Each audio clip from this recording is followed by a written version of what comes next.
जय हिंद। देखिए आज की क्लास में हम विभाजन सूत्र क्या होता है इसको जानेंगे और इस पर उदाहरण भी हल करेंगे। आपको प्रश्नावली 7.2 में बेसिक में मिल जाएगा। देखिए आपको निर्देशांक ज्यामिति में दो प्रश्नावली दिया है, दोनों प्रश्नावली को आपको अच्छे से पढ़ना है क्योंकि यहाँ से आप कोई प्रश्न फंसेंगे पेपर में। तो चलिए जानते हैं कि विभाजन सूत्र होता क्या है। तो विभाजन सूत्र को आपको एक ही सूत्र है, इसको आपको अच्छे से तैयार कर लेना है। तो चलिए सूत्र को देखिए। तो आप लोग भी कापी कलम लेकर बैठ जाइए। तो एक यक्स के बराबर होता है, क्या होता है, ऐसे मान लीजिए कि यम1 और यक्स2 प्लस यहाँ पर होता है यम2 यक्स1। देखिए यक्स और वाई में जो सूत्र होता है और यक्स यम1 और यम2 के लिए लिखा जाता है और नीचे आपका सेम रहेगा यम1 प्लस यम2 ये रहेगा। यहाँ पर कामा लगाएंगे और इधर लिखेंगे वाई के बराबर लिख देंगे। यहाँ पर वही दोबारा लिखेंगे वाई के लिए यम1 वाई2 प्लस यम2 वाई1। यही सूत्र है आपका, इसी को आपको याद करना है और प्रश्नावली 7.2 आपका लग जाएगा यम2। तो ये हो गया है आपका फार्मूला। तो इसको आपको तैयार कर लेना है कि यही आपका फार्मूला होता है और दोनों साथ में लगता है। विभाजन सूत्र का यही फार्मूला होता है, तो इसको याद रखेंगे। चलिए अब इस पर हम उदाहरण करते हैं। चलिए अब देखिए यहाँ पर उदाहरण दिया है, उस बिंदु के निर्देशांक ज्ञात कीजिए जो बिंदुओं 4, -3 और 8, 5 को जोड़ने वाले रेखाखंड को आंतरिक रूप से 3 संबंधे 1 के अनुपात में विभाजित करता है। अब देखिए प्रश्न में इसको यम1 और यम2 का मान कहाँ से मिलेगा। देखिए जो यम1 का मान होता है यहीं से मिलता है, ये होता है आपका यम1 और ये होता है आपका यम2। जो संबंध में दिया है संबंधे में वही यम1 यम2 का मान होता है। और यहाँ पर दो बिंदु दिया है, ए x1 हो जाएगा, ए x2, ए y1 और ए y2। पिछली क्लास में हमने आपको बताया है। अब चलिए यहाँ पर क्या लिखेंगे, हल में मानेंगे दोनों बिंदुओं को।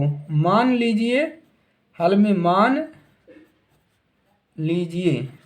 लीजिए किसके बराबर, मान लीजिए p के बराबर हम लिख लेंगे x, y। यक्स और वाई का इसमें मान निकालना होता है। यक्स वाई वांछित बिंदु है, वांछित बिंदु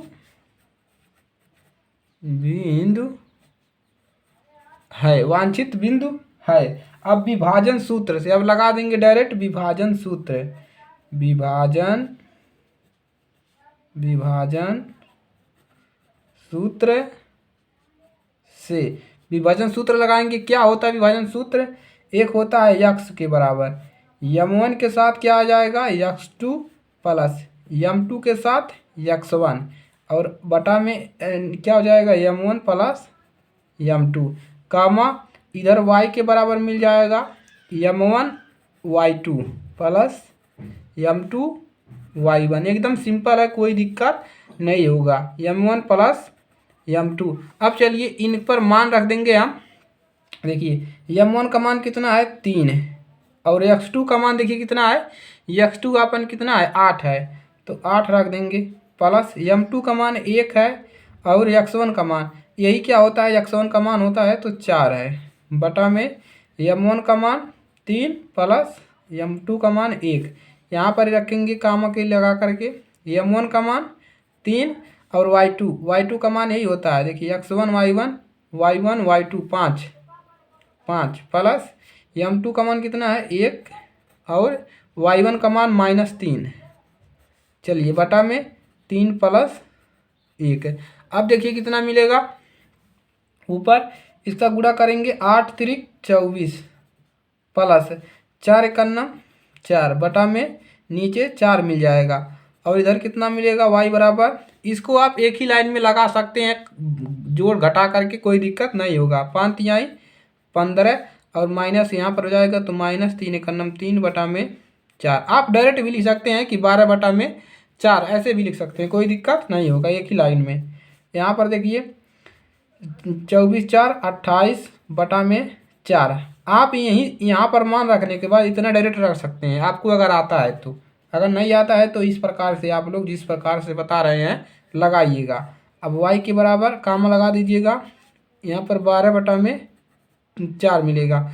अब देखिए कट जाएगा, 7 एकम 7, 7 तिरिक 24, 4 एकम 4, 4 तियाँ 12। अब यहाँ पर x बराबर कितना मिल गया 3, कामा y बराबर यहाँ पर कितना मिल गया, यहाँ पर देखिए 7, यहाँ पर 4 है ना, 4 है तो यहाँ पर 7 मिलेगा। देखिए नीचे 4 है तो यहाँ पर कितना मिलेगा 7, और यहाँ पर 3। अब क्या लिखे देंगे, अतः जो ऊपर लिखे हैं, अतः पी एक्स जो लिखे हैं, पी एक्स वांछित बिंदु है तो लिख देंगे पी एक्स के मान पे कितना 7 आया है और वाई पे 3 आया है। अतः 7,3 ही क्या है, वांछित बिंदु है, वांछित बिंदु हैं। तो इस प्रकार से आपको फार्मूलों को प्रयोग कर लेना है, कोई दिक्कत नहीं होगा। आपको सूत्र लगाना है और m1 m2 का मान आपको बता दिए, और आपको ये फार्मूला आप लोग याद रखिएगा। इसी पर आपके 2 ही प्रश्नावली दिया है तो यहाँ से आपके प्रश्न फंसते हैं।